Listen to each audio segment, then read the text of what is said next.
ദിക്റുൽ അംബിയാഇ ഇബാദത്തുൻ വദിക്റുസ് സ്വാലിഹീന കഫാറ. അംബിയാക്കളെ കുറിച്ച് പറയൽ ഇബാദത്തും സ്വാലിഹീങ്ങളെ പറയൽ കഫാറത്തുമാണ് എന്ന സ്ഥലത്ത് ദിക്റുൽ അംബിയാഇ എന്നുള്ളടത്ത് തഫ്സീർ കാണും ഐ ദിക്റു അസ്മാഇഹിം. ദിക്റുസ് സ്വാലിഹീന എന്നുള്ളടത്ത് കാണാം ഐ ദിക്റു അസ്മാഇഹിം. അമ്പിയാക്കളുടെയും സ്വാലിഹീങ്ങളുടെയും പേര് പറയൽ ദിക്റിൽ പെടും. ശ്രദ്ധിക്കുന്നുണ്ടോ എന്ന് എനിക്കറിയില്ല. അമ്പിയാക്കളുടെ പേര് ഇങ്ങനെ പറയാ വെറുതെ. ആദം നബി അലൈഹി ഇസ്ലാം ഒഴിഞ്ഞിരുന്നത് തസ്ബീഹ്മാല എടുത്തിട്ട് ആദം നബി അലൈഹി ഇസ്ലാം, ആദം നബി അലൈഹി ഇസ്ലാം, ആദം നബി അലൈഹി ഇസ്ലാം, ആദം നബി അലൈഹി ഇസ്ലാം 33. ഇബ്രാഹിം നബി അലൈഹി ഇസ്ലാം, ഇബ്രാഹിം നബി അലൈഹി ഇസ്ലാം 33 ദിക്റാണ്. സ്വാലിഹീങ്ങളുടെ പേര് പറയൽ ദിക്റാണ്. അലിഫൻ സുബൈറു യുബ്രിഉ സഅദുൻ സഈദുൻ ഹാനിഉ അസ്അദു ഇമ്രാനു വ ഉബയ്യുൻ ഉബയ്യുൻ അബ്ദുല്ലാഹ് ലാ ഇലാഹ ഇല്ലല്ലാഹു ലാ ഇലാഹ ഇല്ലല്ലാഹ് ലാ ഇലാഹ ഇല്ലല്ലാഹു മുഹമ്മദുർ റസൂലുള്ളാഹ്. ബദരീങ്ങളെ പേര് വെറുതെ പറയാ, ദിക്റിൽപ്പെടും. അപ്പൊ ഖതീബ് എല്ലാ വെള്ളിയാഴ്ചയും 4 ദിക്ർ ചൊല്ലും. ഒന്നാമത്തെ ദിക്ർ സയ്യിദുനാ അബൂബക്കറിന് സിദ്ദീഖ് എന്ന ദിക്റാണ്. രണ്ടാമത്തെ ദിക്ർ എന്ന് പറയുന്നത് ഉമർ ഇബ്നുൽ ഖത്താബ് എന്ന ദിക്റാണ്. മൂന്നാമത്തേത് സയ്യിദുൽ അഖ്താൻ ഉസ്മാൻ ഇബ്നു അഫ്ഫാൻ റളിയല്ലാഹു അൻഹു ആണ്. പിന്നെ അലി ഇബ്നു അബീ ത്വാലിബ് റളിയല്ലാഹു അൻഹു ആണ്. തൃപ്പഞ്ച് മുഹമ്മദ് മുസ്ലിയാർ എന്ന് വെറുതെ പറഞ്ഞ കൂലിട്ടും. സ്വാലിഹീങ്ങളുടെ പേര് പറയൽ ദിക്റിന്റെ പരിധിയിൽ വരും. മമ്പർത്ത് തങ്ങൾ എന്ന് വെറുതെ പറഞ്ഞാൽ കൂലിട്ടും. അങ്ങനെയാണ്. ആദമുൻ ഇദ്രീസു നൂഹുൻ ഹൂദുമ സ്വാലിഹ് വ ഇബ്രാഹീം കുല്ലും മുത്തബഅ ലൂത്തും വ ഇസ്മാഈലു ഇസ്ഹാഖുൻ കദാ യാഖൂബു യൂസുഫ് വ അയ്യൂബ് ഇഹ്തദാ ശുഐബ് ഹാറൂൻ വ മൂസാ അൽയസഅ ദുൽകിഫ്ലി ദാവൂദ് സുലൈമാൻ ഉത്തബഅ. വെറുതെ ഇല്ല. ഞാൻ ഇപ്പൊ ചെല്ലിയത് വല്യമ്മ ഇശാ മഗ്രിബിന്റെ ഇടയിൽ ചെല്ലണ 15 വക ഏടിലുണ്ട്. എന്താ വല്യമ്മ ചെല്ലണത് എന്ന് പറയാൻ കാരണം വല്ലിപ്പ ചെല്ലാത്തോണ്ട് തന്നെയാണ്. വല്ലിപ്പ അല്ലാത്തോണ്ട് തന്നെ വല്യമ്മനെ പറഞ്ഞതിന്റെ കാരണം. വല്യമ്മ ചെല്ലണ ഏടിലുണ്ട് ഇപ്പൊ ചെല്ലിയത്. അന്തിസ്ഇനിസ്വാതുൻ വഫാത്തുൽ മുസ്തഫ ഖുയ്യിർന ഫഖ്തറിന നബിയൽ മുഖ്തഫ ആയിഷത്തും വ ഹഫ്സത്തും വ സൗദ സഫിയത്തും മൈമുനത്തും വ റംല ഹിന്ദും വ സൈനബും കദാ ജുവൈരിയ ലിൽമുഅ്മിനീന ഉമ്മഹാത്തുൻ മർദിയ. ഉമ്മഹാത്തുൽ മുഅ്മിനീങ്ങളുടെ പേര് വെറുതെ പറഞ്ഞാൽ കൂലിട്ടും. ഔലിയാക്കന്മാരെ പേരിങ്ങനെ വെറുതെ പറഞ്ഞാൽ കൂലിട്ടും. അത് ദിക്റിന്റെ പരിധിയിൽ വരുന്നതാകുന്നു. ഇതൊക്കെ ദിക്റിന്റെ പരിധിയിൽ വരുന്നതാണ്. അതുകൊണ്ട് മുഅ്മിനീങ്ങളെ നല്ല നല്ല കാര്യങ്ങളെ ചെയ്യണം, നല്ലത് പറയണം. 4 കാര്യങ്ങൾ ഒരു മനുഷ്യന്റെ ചിന്തയിൽ ഉണ്ടായാൽ അവന് വലിയാകാം. ഒന്ന് തഖ്വ. എന്താ തഖ്വ എന്ന് പറഞ്ഞാല്? തഖ്വ എന്ന് പറഞ്ഞാല് 2 കാര്യങ്ങളാണ്. ഒന്ന് ഇംതിസാലു അവാമിരില്ല, അള്ളാഹുവിന്റെ കൽപ്പനകളെ അംഗീകരിക്കലും. രണ്ടാമത്തത് വജ്തിനാബു നവാഹിഹി, വിരോധനകളെ ഉപേക്ഷിക്കലും.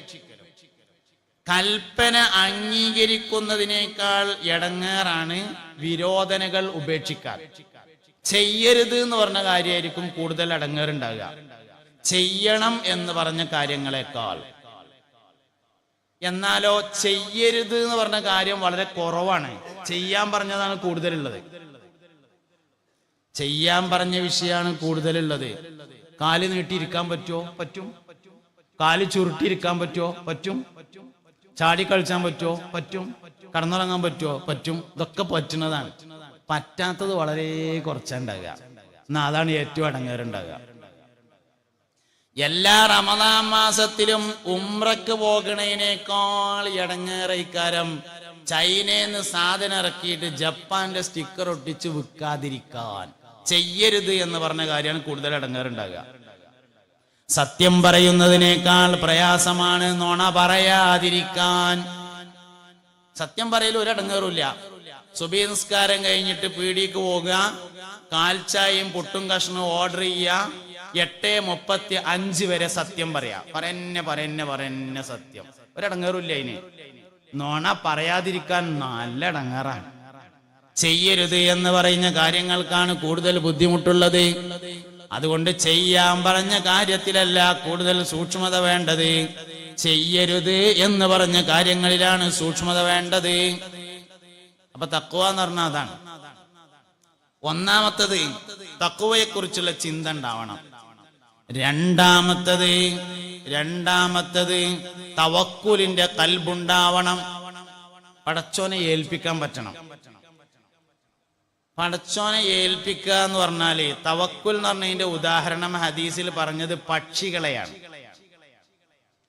പക്ഷികളെ രാവിലെ ഒട്ടിയ വയറുമായി പോവുകയും നിറഞ്ഞ വയറുമായി വൈകുന്നേരം മടങ്ങി വരികയും ചെയ്യുമെന്നാണ് തവക്കുലിന്റെ ഉദാഹരണം പറഞ്ഞത്. ഒട്ടിയ വയറുമായി പക്ഷികൾ രാവിലെ പോകും, നിറഞ്ഞ വയറുമായി വൈകുന്നേരം വരും. നല്ല നാടൻ കോഴി പെരയിലുണ്ടെങ്കിൽ അറക്കണ സമയത്ത് അതിന്റെ കൊടലിന്റെ ഉള്ളിൽ നോക്കിയാല് വെള്ളാരം കല്ലുണ്ടാവും. നാടൻ കോയിനെ അറുത്തിട്ട് അതിന്റെ ചീല കെട്ടയിച്ചാൽ അതിൽ വെള്ളാരം കല്ലുണ്ടാവും. എന്താ കാര്യം? വൈകുന്നേരം കൂട്ടിലേക്ക് പോകുമ്പോ പള്ളേല് സ്ഥലം ബാക്കിയുണ്ടെങ്കിൽ കല്ല് തിന്നിട്ടാണ് കോഴി പോവുക. കല്ല് ദഹിക്കാനുള്ള സംവിധാനം കോഴിക്കുണ്ട്, പക്ഷെ ഞമ്മക്ക് തിന്നാൻ പറ്റൂല. നമ്മൾ തിന്നാല് അപ്പൻഡിസൈറ്റിസ് ഉണ്ടാവും, അത് ദഹിക്കാതെ വരും. അപ്പൻഡിക് എന്ന് പറയുന്ന ഉപകരണം അത് ദഹിപ്പിക്കാൻ വേണ്ടി ശ്രമിക്കും. എന്നിട്ടും ദഹിക്കണില്ലെങ്കിൽ അത് അവിടെ കിടക്കും. അവിടെ കിടന്നാൽ അവിടെ ചീഞ്ഞാല് അപ്പൻഡിസൈറ്റിസ് എന്ന അസുഖം ഉണ്ടാവും. ഐറ്റിസ് എന്ന അവസാനം വരുന്നത് അതൊക്കെ ചീയണ അസുഖങ്ങളാണ്, ചീഞ്ഞു പോണത്. അങ്ങനെയുണ്ടാവും. എന്നാ കോഴിക്ക് അപ്പൻഡിസൈറ്റിസ് ഉണ്ടാവില്ല. എന്താ കാരണം? കോഴി അള്ളാഹുവിൽ തവക്കുലാക്കിയിട്ടുണ്ട്, അതിന് അള്ളാഹു തആല വഴി വെച്ചിട്ടുണ്ട്. ആ വഴി അനുസരിച്ച് അത് കല്ല് തിന്നാൽ അത് ദഹിച്ചു പോയിക്കോളും, കുഴപ്പമൊന്നുമില്ല. അതന്നെ കാരണം 4 കിലോമീറ്റർ അപ്പുറത്ത് ഉമ്മയുണ്ട്. കുട്ടിനെ തൊട്ടിലിൽ ഉറക്കിക്കിടത്തിയിട്ട് ഉമ്മ 4 കിലോമീറ്റർ ദൂരെയുള്ള സ്ഥലത്തേക്ക് പോയി.